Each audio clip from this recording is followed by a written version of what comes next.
You're listening to an Airwave Media Podcast. Welcome to From Beneath the Hollywood Sign. If you love old movies, Hollywood history, or the golden age of filmmaking, you've come to the right place. This is the podcast that talks about amazing stories of Tinseltown from another era and fascinating conversations with writer-producer Steve Cubine and actress-writer Nan McNamara. So, Steve, did Ava Gardner and Howard Hughes have a good relationship? Well, they did until he dislocated her jaw. What? Well, don't worry. She hit him back with an ashtray. From Beneath the Hollywood Sign is the gin joint for you. Recorded in Chicago, Illinois, with your hosts, Ken, Matt, Neal, and Jeff. This is Triviality.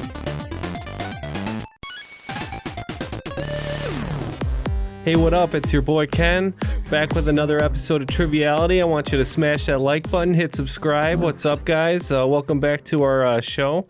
I'm in the studio with Jeff alone. How you doing, Jeff? I'm doing good. I'm a little scared of high energy Ken. I'm moving into YouTubing. That's why. I see. YouTubing is when you get pulled behind a boat, right? I think That's something else. Matt, how you doing? Not as good as you, apparently. I thought that you were the ones who always reined these things in, but apparently it was Neal. Apparently it was Neal, yeah. Neal is not here today. He took a little trip to the zoo nearby in Chicago, Lincoln Park. He saw the jaguar, got a little too excited, wanted a closer look, stuck his head right between those bars, and you know what happens? He got stuck. So right now the fire department is sawing the bars off. He should be here for the next episode, but we'll just have to see what happens. I think you got to just slather his head in butter if Full House has taught me anything, and it pops right out. Yeah, butter. You throw some peanut butter in there, some mustard, whatever. Yeah. Just Don't they end up in the end cutting the railing off? Spoilers, please. All right, well, obviously we're excited today. We have two very special guests. First up is Jennifer Earhart. She's an Oakland 5 supporter from just outside of Philadelphia, Pennsylvania. Welcome to the show, Jennifer. How you doing? Thank you. Glad to be here. Yeah, thanks for coming on. Why don't you tell us a little bit about yourself?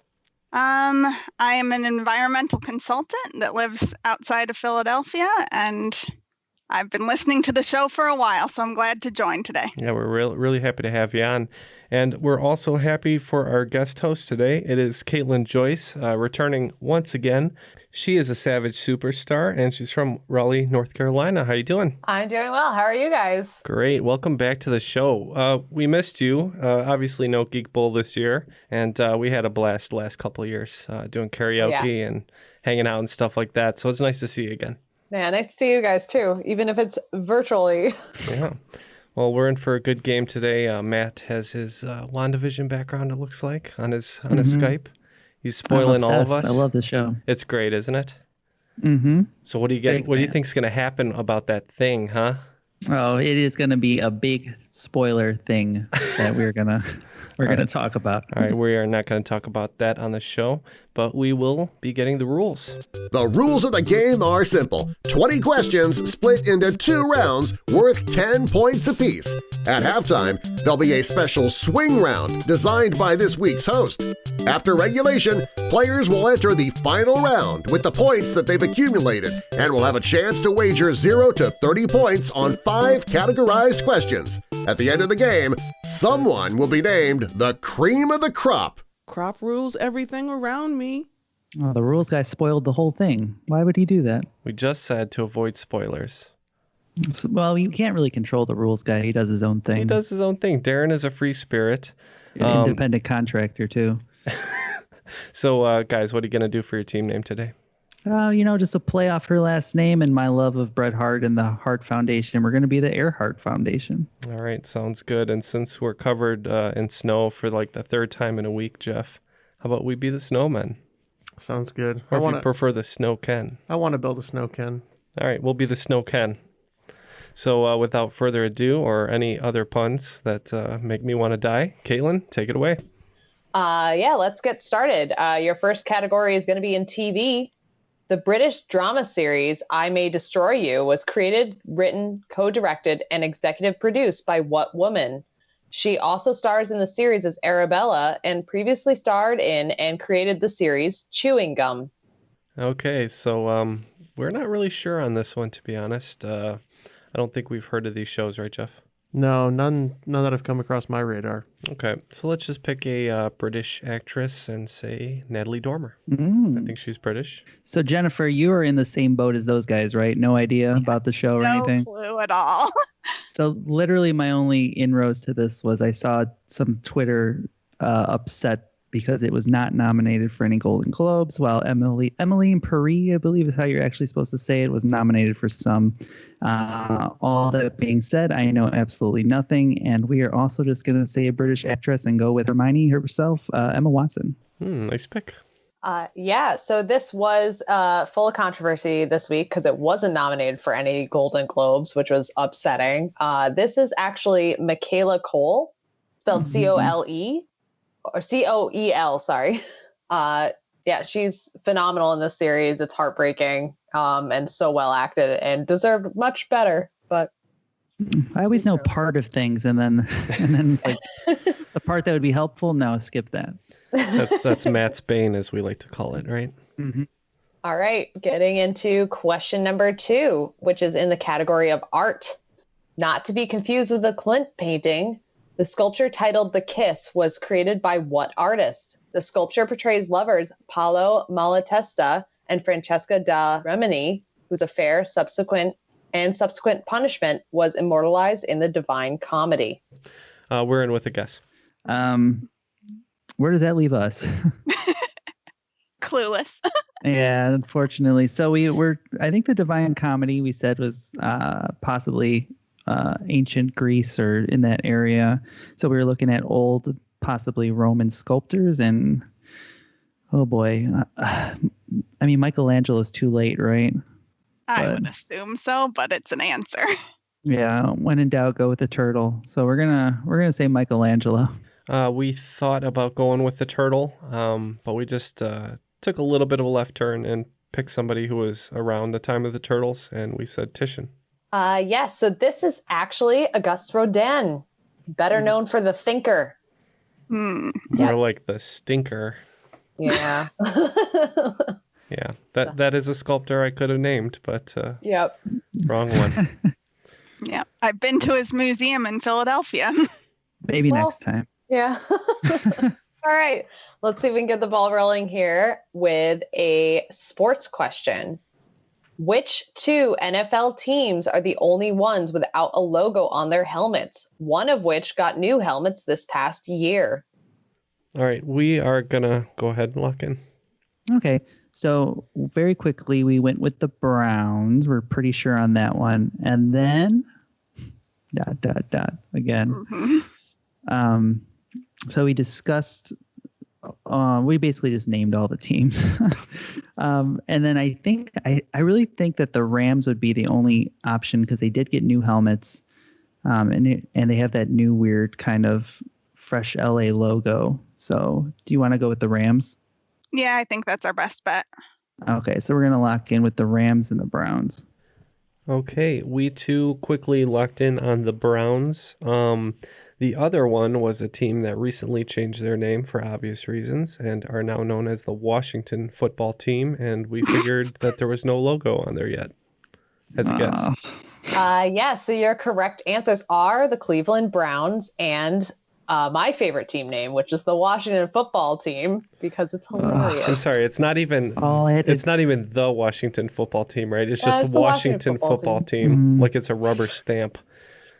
Boom, Washington Football Team. This episode is called Ken and Jeff Beat Matt on a Sports Question. Yeah, I could have literally said the Browns and I don't know, some football team, and I would have been right. What a shame. What a shame. Yeah. So, all right, let's get into your next question, which is, I consider this a lifestyle category. In astrology, each zodiac sign has a ruling planet. Mercury is the ruling planet of Virgo, and what sign? That is the 3rd in the zodiac, and whose sun transits the sign between May 21st and June 21st. We can lock in. Oh, really? Wow. Yeah. Jeez. Did you read your horoscope today? No, but I happen to know that date range. So okay, we'll lock in. Okay. So I know no one with a birthday in that date range. Oh no. So but I'm Pisces, which is like March-ish. Okay. And then Aries is March into April. Those are the two I know. All right. It's Scorpio is November. And I think Taurus is later too. So what's left? Maybe is this maybe Cancer or? Cancer's like July because my sister-in-law's that. Okay. So we're knocking them down. What about Sagittarius? I don't know about that one. Leo? Could it be Leo or Libra? I don't know what I'm saying now. I'm going to guess Libra out of those three. Okay. I'm trusting you. This is all on you. When we're wrong, I'm going to blame you. Yep. So clearly confident. I could hear it in your voice, and we are locking in with Libra. Jeff is big into astrology, so I'll let him take it this one. That's right. I believe it's the sun goes down, heroes eventually die. No, wait, that's Aquemini. We're going to go with Gemini.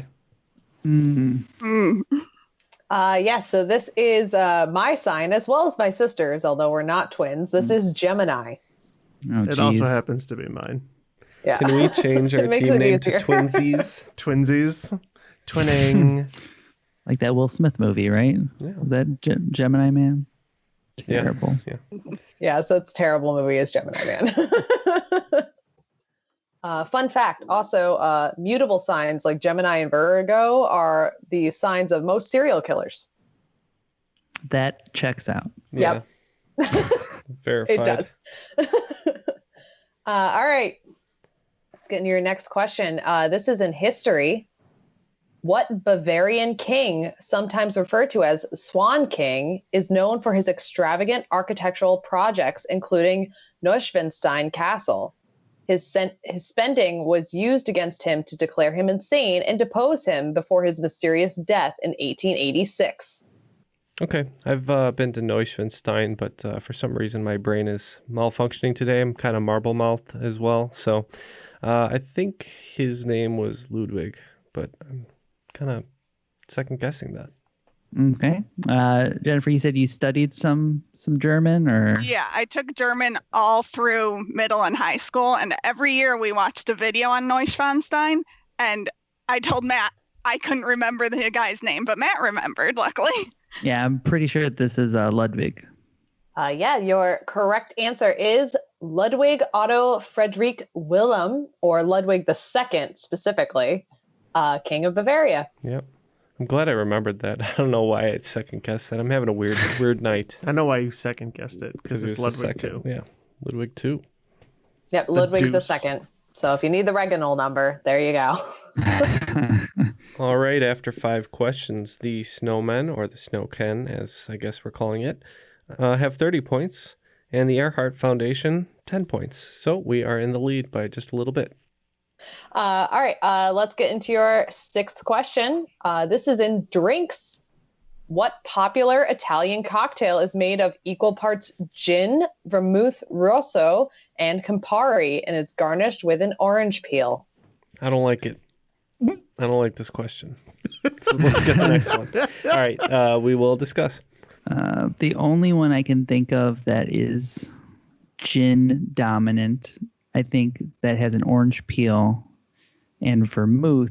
So vermouth is like bitter, I think. I think this might be a Negroni. We used to sell them at MJ's when I used to work there. I'll say that kept corporate name because I don't care about them. The real question is it as good as Stanley Tucci's?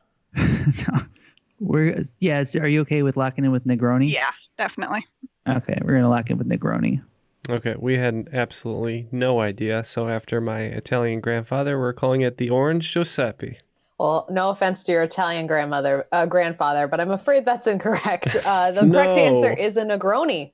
Hey. Yep. It's bright red. I'm going to invent the Orange Giuseppe. I'm going to bust open Neal's liquor orange cabinet. Soda and vodka. Make it sound all fancy, and it's just garbage. All right, let's get into your 7th question of this first round. The Disney Pixar movie Soul was released in 2020 and stars Tina Fey as 22 and what Academy Award-winning actor as Joe Gardner a passionate jazz pianist? All right. I did not watch this one. Did you watch this one? I think it's Jamie Foxx. Is it Jamie Foxx? Yeah. Oh, that would be, yeah. He's an Academy Award winner. Yeah. I did see it. I think it's him. It wouldn't be Mahershala Ali? No, definitely not Mahershala. Okay. No, a guy with a definitely higher register. All right, let's go with Jamie Foxx then. Yeah. All right, we are locked in. Okay. Tina Fey, and I know a lot of people saw this and had existential crises. Is what It's not hard. Yeah, that's true. I During a didn't pandemic, watch it and every had an day. existential crisis. That's what I mean. I didn't have an existential crisis after watching it, but I did like it. It's That's odd for you. comforting. Liking something. I think this might have been Jamie Foxx. I feel like he was in one of these movies that I didn't see. But I remember it being when I was watching The Mandalorian. It was promoted pretty much every time I opened Disney Plus. So if you're okay with that, I think we can lock in with Jamie Foxx. Yeah, let's go with that. All right, Mr. Jamie Foxx. Yeah, and we agree. We said Jamie Foxx. Yep, known for winning his Academy Award for playing Ray Charles. It is Jamie Foxx. I thought it was for Stealth. It wasn't? No, he was nominated for Collateral, and then he won for Ray for Best Actor. Yeah. I love Collateral. Collateral's good. All right, and your next question in the round is in science. One of the most poisonous commonly grown garden plants, what ornamental shrub is in the dogbane family, Apocynaceae? The character Ingrid uses this as a poison to kill a boyfriend in a book by Janet Fitch. Okay, let's discuss. All right, Jennifer. So, what kind of shrubs are you thinking about?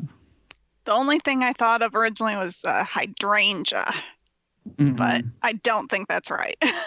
Yeah. So I was thinking when I'm thinking about shrubs, I don't want no shrubs. Which you often do. You often have shrubs. No shrubs.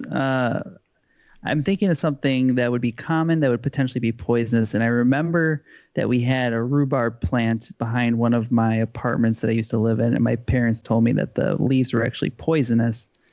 So I think that might be it. Do you want to go with rhubarb? Yeah, let's go with that. Okay, we're locking in. Yeah, we talked about a few things, but honestly, we didn't come up with much. And we just said hydrangea because they're pretty flowers and they grow in a shrub sort of form. But honestly, this question makes me want to homer back my way into a shrub.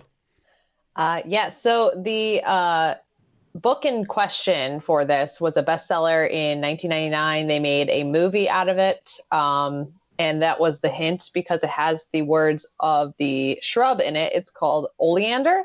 The book was white oleander. Isn't that the guy who sells wands in Harry Potter? Indeed. But only the English ones. There's a different one in Germany and all the other countries. Yeah. All right, moving on. Finally, one of my jokes lands. Your jokes are just leaving the room dead. All right, we're moving on to music. What Irish singer-songwriter partnered with country artist Maren Morris on the remixed version of her song, The Bones? The original version of this song is nominated for a Best Country Song at the 2021 Grammy Awards. Should we just go with that Irish guy? Sure. Okay, we are locked in with that Irish guy. Okay, so they're going with Ed Sheeran. That is correct. Yeah, that's correct. My first thought was also Ed Sheeran. Yeah, I don't know a lot of Irish singers. It's either Bono or Ed Sheeran. Yeah. I don't know. Basically the same. Irish. He's very redheaded. Do you just want to go with Ed Sheeran? Yep. All right, we're gonna go with Ed Sheeran. All right, so I think I tripped you up with the word Irish singer, but there are other Irish singers. No, don't believe you. Sinead O'Connor. This is Hozier. A Hozier. That didn't take me to a right answer. No. No. All right, your final question in this round is also in history. All right. Known for losing his head in the French Revolution, Louis XVI was the last king of what European dynastic family? Okay, we are going to go ahead and lock in on this one. Quick lock in. I think you know the country, Matt. I'm not. Mm-hmm. It's not Ireland. America. King Louis was the orangutan in Jungle Book, right? Yeah. Okay, so we're halfway there. Was do you have any idea? this the Capri Sun King? Oh no. What are some French names? Tony Parker. God, this is not good. This game is getting away from me. L'Orange. Sure. Yeah, we're gonna go with King Louis the Orange. Okay. I'm thinking that Matt needs a drink, and we are going to go with bourbon. So the French dynastic family is the Bourbons. As Ken's right. Don't you hate it when Ken's right? Matt, you did name a family, though. The Orange, like William of Orange, but they are from Holland. Oh, okay. I named the Dutch mainly. boy. They're mainly Dutch. Yeah. Very on brand for the show. That's fair. All right. After the first round, it looks like we have maintained a slight lead. We have 50 points, and the Earhart Foundation has 30 points. So let's go right into the swing round. All right. So hopefully we can turn this thing around for the swing round. We're going to be doing a lot of matching in this one. So I'm going to be giving you two things. And you got to match them to each other. Okay. I'm going to be giving you a children's book and their author. And you have to match the author to the classic children's book. Okay. Sounds good. All right. So here I will give you your list of books first, and then I'll give you your list of authors. All right. Your first book is Corduroy. Your second one is Winnie the Pooh. Your third one is Charlotte's Web. Your fourth one is Where the Wild Things Are. Your fifth one is Goodnight Moon. Sixth one is Anne of Green Gables. Seventh is A Wrinkle in Time. 8 is Harold and the Purple Crayon. 9 is The Snowy Day.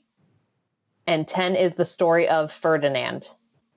Your authors in question are Madeleine L'Engle, Maurice Sendak, Ezra Jack Keats, A.A. Milne, E.B. White, Margaret Wise Brown, Crockett Johnson, Monroe Leaf, Lucy Maud Montgomery, and Don Freeman.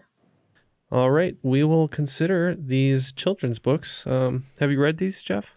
I've read several of them this week. Oh, that's good. You keeping the mind going. That's excellent. We'll be right back. And we are back with our answers to the swing round. I think these were about half we got them and half we guessed, right, Jeff? Yeah, that's about right. So hopefully we can pick up some points. Let's hear the books one more time, and we will try to match the authors. All right. Your first book was Corduroy. All right, and we think that one is Don Freeman. Pure guess, though, right?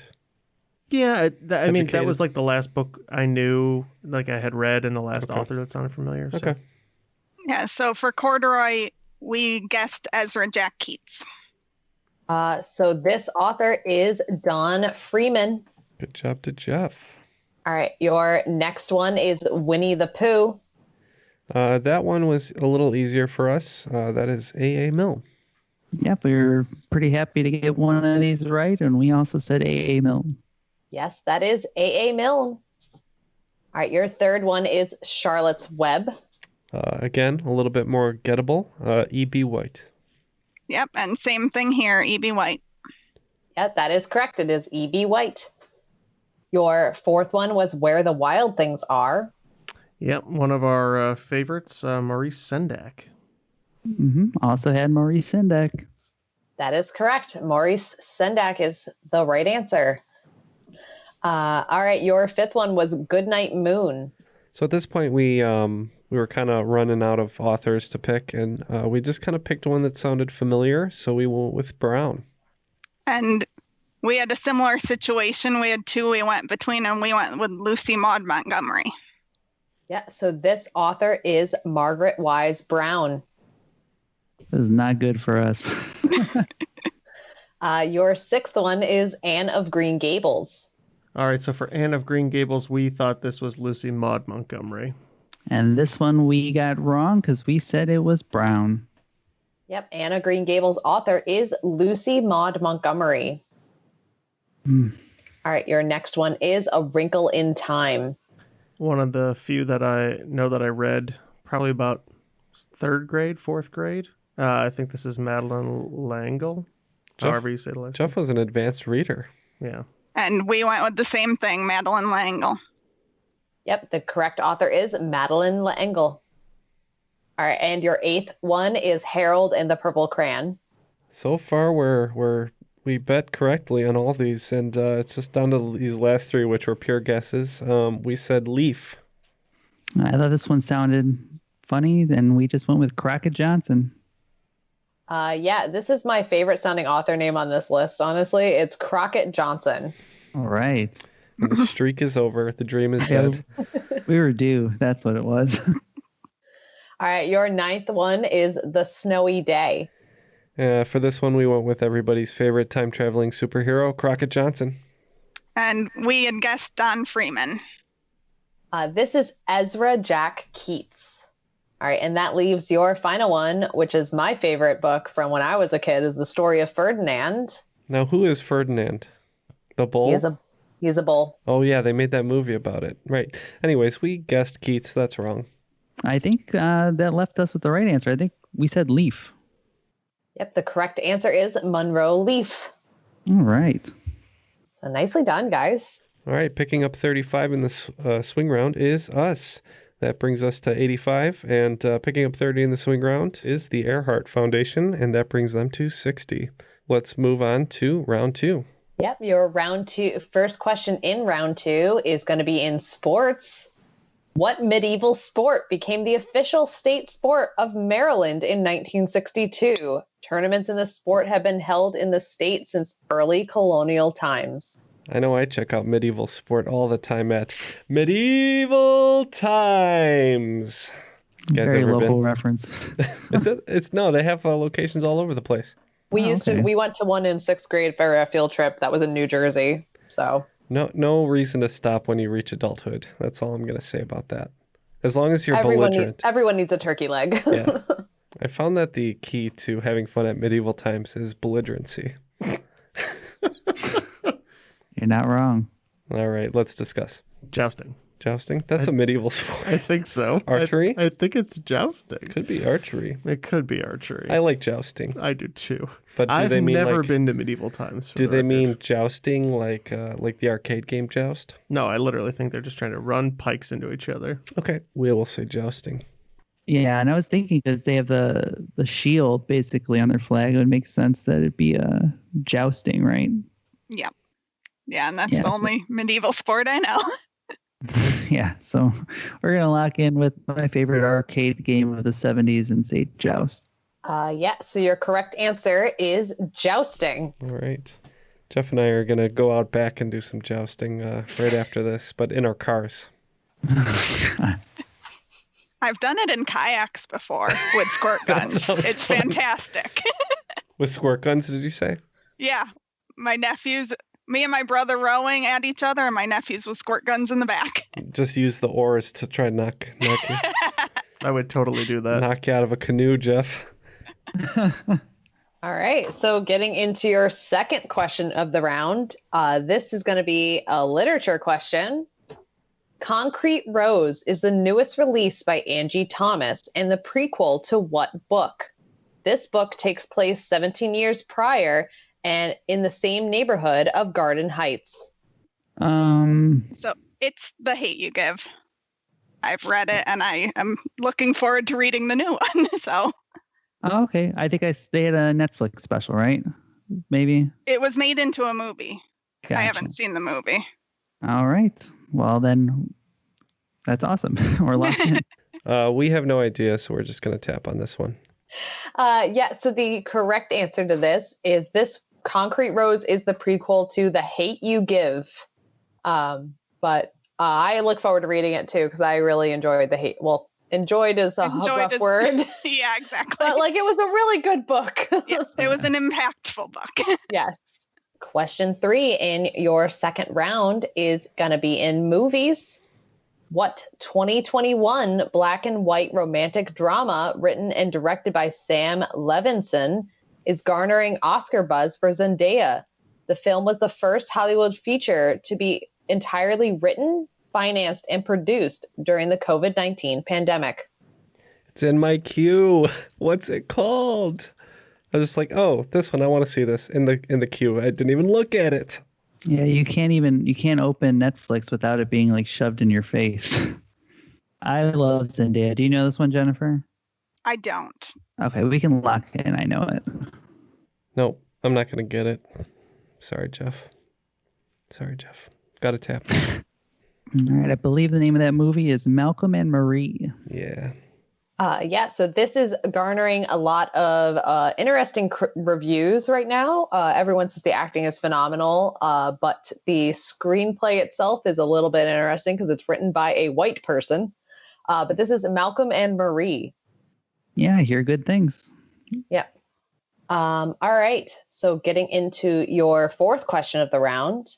This is a current events question. Lady Gaga teamed up with Oreo to make a line of pink vanilla flavored cookies with green cream filling to help promote her 6th studio album with what title? I just saw these. That sounds gross. Oh, they look gross. They do not look. I thought when I first saw it, I thought it was one of those like parody kind of ads, and it wasn't a real thing. Like toothpaste flavored Oreos or nacho cheese flavored Oreos. I see the Lady Gaga like ads too, and I can't remember what the album's called. It's probably not Hydrox in that case. Hail Hydrox. Can you pull this one, Jeff? At all? I haven't listened to any of her newer albums. Yeah, it's not going to come to us. It's pink and green. Hummingbird. Okay. Flavored Oreos. Can really taste the nectar. Creating quite a buzz. I don't know if that works. That's okay. When you saw them, your heart went aflutter. So I hadn't heard about the Oreos, but I think it's Chromatica. Oh, okay. You're a little monster. Is that what I'm hearing? Sure. I'm a bit of a medium monster myself. We can lock in with Chromatica. Matt just lives for the applause. And how right you are. These disgusting looking cookies apparently just taste like the vanilla Oreos, but they have like Nickelodeon slime colored filling. These are made to help promote her album Chromatica. Oh, right. All right. The Earhart Foundation caught us slipping, so we are now losing this game. So let's turn it around for question 5. All right. Your 5th question is going to be in theater. What English playwright of the Elizabethan era wrote the plays Tamburlaine the Great and the tragical history of the life and death of Dr. Faustus? He was considered the foremost dramatist in London, but his career was cut short due to his mysterious death at age 29. I know exactly one Elizabethan dramatist. Go on. That's it. I don't know what to do.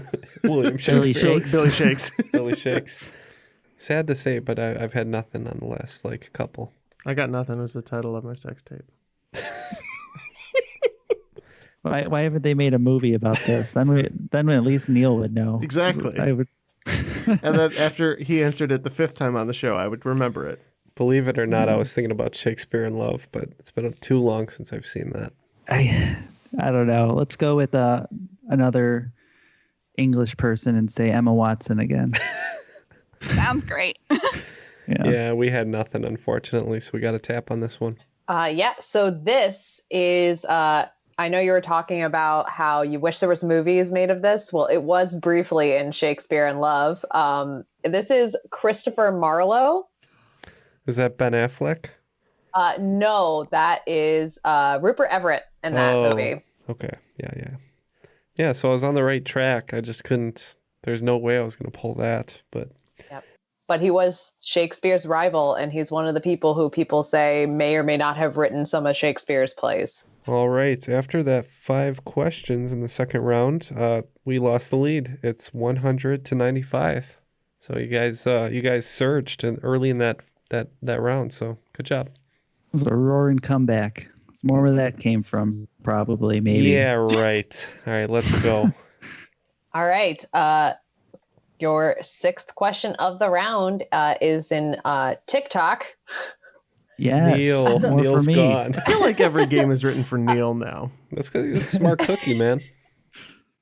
According to a new trend on TikTok, Gen Z has decided that millennials need to stop wearing skinny jeans, using the cry laugh emoji, and doing what with their hair?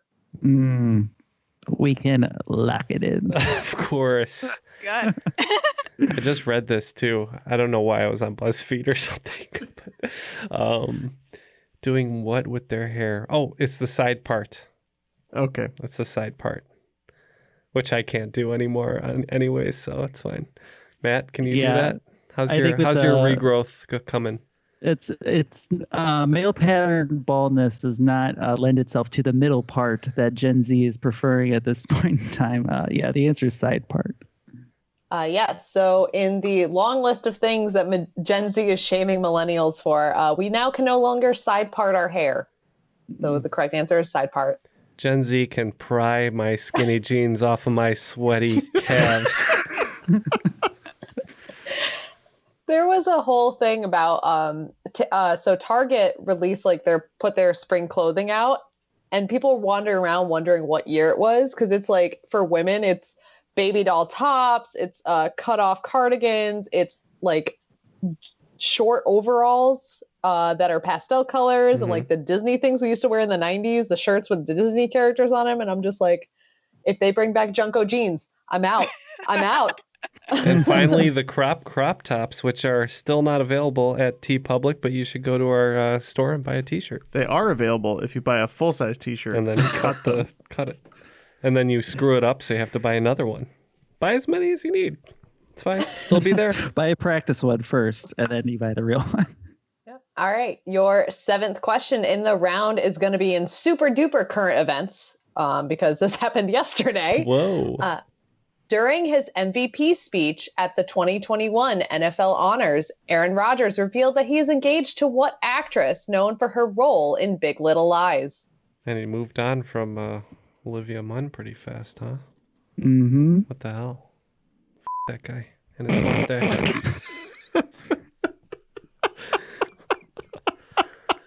The Roger stash is no bueno.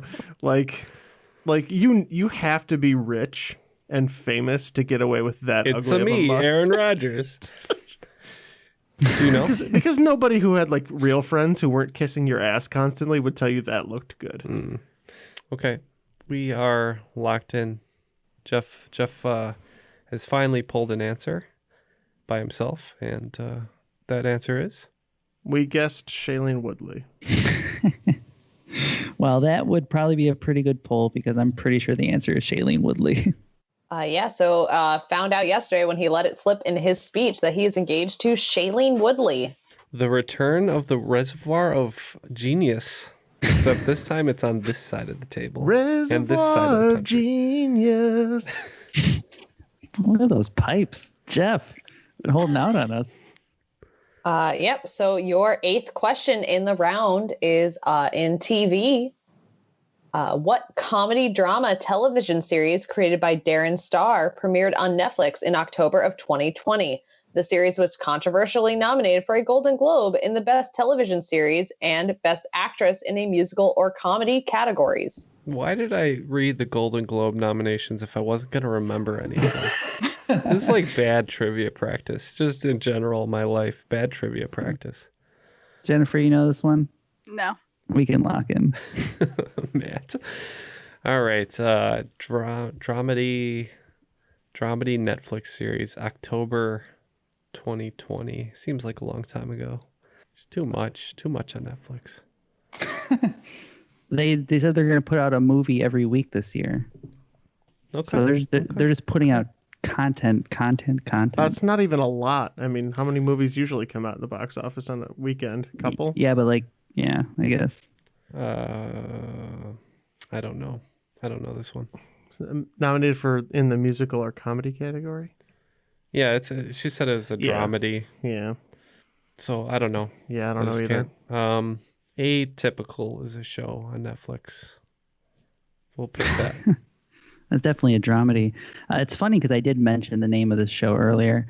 It was really funny. There's a Twitter comedian who posted that she was the actual executive producer of this show. And then she posted that she doesn't understand why it got nominated because she made the show as a joke. And it got picked up by a bunch of news outlets who were re-reporting it. So I believe the answer is Emily in Paris. Wow. Yeah, Matt did bring this up earlier, and I was laughing to myself because the answer is Emily in Paris or Emily in Paris. It has to rhyme. That's what I heard. That's how I thought it was Emily in Paris forever, but someone said, no, it rhymes. Fool, it rhymes. All right, your 9th question of the round is going to be in science. Your question is, what acid species shares its name with an American chemist and former dean of the College of Chemistry at University of California, Berkeley? These acids are characterized by an empty orbital which can accept an electron pair. Oh, man. That is silence right there. Can I hear that again, please? This is hardcore science. This is what the depths of space sound like if you listen very carefully. I can name 2 kinds of acid. Well, 3. You're an idiot. All right, we're whatever. Yeah. Yeah, I feel, just want to, drop the right acid here, and I just don't know which one. How dare you? Which one to go? We mentioned a lot of different kinds of acids: your sulfuric, your hydrochloric, your wash jeans, and we just have no idea here. So we're just gonna lock in with weak acids, I believe, is what Jennifer said. Yes, I'm a bad chemical engineer, but that's what I came up with. That's okay. I got a coffee question wrong once too, so it happens to everyone. And we just can't think of an acid named after a person unless the person is Dean Ascorbic. So we said that. So the person in question that these acids are referred to is Gilbert N. Lewis. These are Lewis acids. Doesn't ring a bell, to be honest. Yeah, but that's okay. You're so we close. Learn stuff. Sometimes we learn stuff. All right. Your final question in the regular round is in geography. Alexander Island is considered the largest island on what continent? All right, we're good. We're good. Maybe. Okay. So we narrowed it down to 7. So that was a good start. There are 7 continents? Yeah, I know. Blowing your mind. We were going to say Pangea, but we thought that's not right. Technically correct. I only... So you were thinking maybe Antarctica? Yeah, it's the one that seems like I wouldn't know an island name for. And that is fair. We don't know, so we're saying Antarctica. And I was pretty sure I could name the largest island in all the other continents, with maybe You exception smarty of pants. South America. But we also went with Antarctica. Yes. So your correct answer is Antarctica. So Take good that, job. Jeff. We're right in your face. I like how you think I would be mad that you also got a question right. No, I don't care. That's a joke. Okay, in the final stretch, it looks like we picked up an additional 30, bringing our score to 125. These guys increased their lead, though, picking up another 40 points, bringing their total to 140. So they're going into the final with the lead. But really quick, both of these fine folks on our show today are Patreon supporters. Jeff, can you remind our listeners how they can join them? Very simple. Patreon.com/Triviality Podcast is where you can check out all of our different tiers and perks that we've got for you there. We are on a drive this year. We're trying to get to 500 patrons, which would be awesome for us.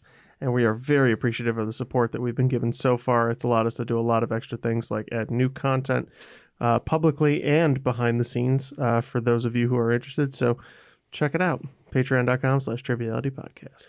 Now that those obligatory drops are completed, Neal won't yell at us when he gets his head unstuck from the railing. So let's move on to the final. What are those categories? All right. Your first category in the final round is a bird in the hand. Your second category is worth two in a bush.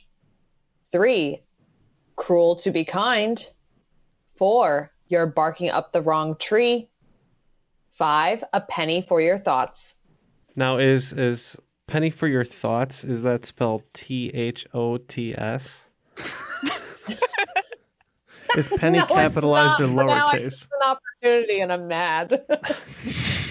Okay, our wagers were locked in. We were going to do 27 half all the way down, but instead we decided to do 15s all the way down. And you guys said you were doing 10s all the way down. So we're going to have to do a little better than we thought we were going to have to do, Jeff. Let's get those questions and pray. All right, your first question in the category, a bird in the hand. What board game published by Stonemaier Games won the Kernspiel des Jahres Award for Best Connoisseur Game of the Year in 2019? The card-driven game makes players compete to attract birds to their wildlife reserves. Your second question is worth 2 in a bush. Which of George W. Bush's daughters started a book club in 2019? She currently co-hosts the 4th hour of NBC's Today and is an editor-at-large for Southern Living magazine. First name is fine. Your third category, cruel to be kind. I must be cruel to be kind is an idiom derived from what Shakespearean play when the title character refers to his killing of Polonius? Go ahead with the next one. I think I remember that one from the poster. That's good. All right, your fourth category, you're barking up the wrong tree. In 2021, the Puppy Bowl, Team Rough won against Team Fluff and awarded the MVP trophy to Marshall, a hearing-impaired dog of what breed? This breed is the result of a cross between an English Bulldog and a White English Terrier. I knew the name. All right, your fifth question, a penny for your thoughts. Penny dreadfuls were popular serial literature produced during the 19th century. The subjects of these stories were typically sensational, focusing on the exploits of detectives, criminals, or supernatural entities. What famous straight razor-wielding murderer first appeared in the Penny Dreadful, The String of Pearls? All right, we will consider our answers, and we'll be right back. Voodoo. All the answers are now locked in, so let's see how we did here. All right, your first question was a bird in the hand. What board game published by Stonemaier Games won the Kennerspiel des Jahres for Best Connoisseur Game of the Year in 2019? The card-driven game makes players compete to attract birds to their wildlife reserves. Yeah, sadly, this is not one that we were aware of, so we just kind of guessed hummingbird and hope that's a game. Yeah, I don't know if this was based off the hit Netflix movie Bird Box or whatever, but we have no idea either. We said Flock of Seagulls. This is a beautifully designed game. The artwork is amazing. It's called Wingspan. See, that's a much better name for a game than hummingbird. That's what Jeff was criticizing my game naming abilities. I mean, yours would have been better than mine. I would have just called it like Sparrow the Gathering. Jeff is very pretentious with his board games. That's a fact. That's a fact, Jack. All right. Your second question is worth 2 in a bush. Which of George W. Bush's daughters started a book club in 2019? She currently co-hosts the 4th hour of NBC's Today and is an editor-at-large for Southern Living magazine. Yeah, this was the first Bush we could remember that wasn't Laura. We said Jenna. Yeah, similar situation here. Jenna was the one I could name. So the correct answer here is Jenna Bush Hager. That's why I said you don't have to say her last name because she's married now. So I did know that. Question number 3, cruel to be kind. I must be cruel to be kind is an idiom derived from what Shakespearean play when the title character refers to his killing of Polonius? Okay, we were trying to recall Neal's bathroom poster with all the Shakespeare killings on it. And the one with the most killings, I think, was Titus Andronicus, right? Yeah, I believe you are correct. So that's what we guessed. Yeah, unfortunately, I haven't been in Neal's bathroom recently, so I'm not sure. Not that he knew of, anyways. I remember this, so I thought it might be from a play that I read before, so I just said Othello. Yes, so this is actually from the play Hamlet. Oh no. The most famous one. Well, one of the most. We needed that one. All right, your fourth question in the final round. You're barking up the wrong tree. In the 2021 Puppy Bowl, Team Ruff won against Team Fluff and awarded the MVP trophy to Marshall, a hearing-impaired dog of what breed? This breed is the result of a cross between an English Bulldog and a White English Terrier. Please let us know if we need to be more specific, because we just smashed together the words that you said and said Bull Terrier. That's fine. Okay, great. I think it's a similar breed, and we went with Boston Terrier. Yeah, so known for their squished faces and black and white fur. This is a Boston Terrier. All right, and your fifth question, a penny for your thoughts. Penny dreadfuls were popular serial literature produced during the 19th century. The subjects of these stories were typically sensational, focusing on the exploits of detectives, criminals, and supernatural entities. What famous straight razor wielding murderer first appeared in a penny dreadful, The Strings of Pearls? Attend the tale of us losing this game. We said Sweeney Todd. Yeah, so we also went with Sweeney Todd. The correct answer is the Barber of Fleet Street. It is Sweeney Todd. Okay, in that final round, we lost 15 points, bringing our total to 110. But today's cream of the crop picked up 10 points with a very conservative bet and ended up with 150. Congratulations, you're the cream of the crop. Are you Carly Simon? Because nobody does it better. You're the cream of the crop. I'm very excited for them, but I'm also not excited because the loser of this game gets baked into a pie. So yeah. At this point, I'm accepting whatever fate has in store for me. So, great question. So we really enjoyed that, Caitlin. Thank you so again. No problem. I'm happy to help out when a time of need, when somebody needs to host. Yeah, always happy to have you on the show. Jennifer, great game. Congratulations on the victory. Thank you. Thank you for having me. Yeah, of course. Any last shout outs to give? It's my mom's birthday today, so happy birthday to her in case I share this with her. Happy birthday. Happy birthday to your mom. Yes. How about you, Caitlin? I have no shout outs really. I have no one to go, no place to go, no one to know. Moved during a pandemic too, Matt. It's been rough. Yeah. So shout out to my fiance who has been dealing with me during a pandemic for over a year now, living at home. Yeah. There's a lot of people feeling that feeling right now. So shout out to all of them too. But shout out to everyone who's been living in a pandemic, which is everyone. Yeah, so. 7 billion or so. All right. Well, to all 7 billion of our listeners, we want to thank you once again from Jennifer, Caitlin, Matt, Jeff, not Neal, and myself. That was Triviality.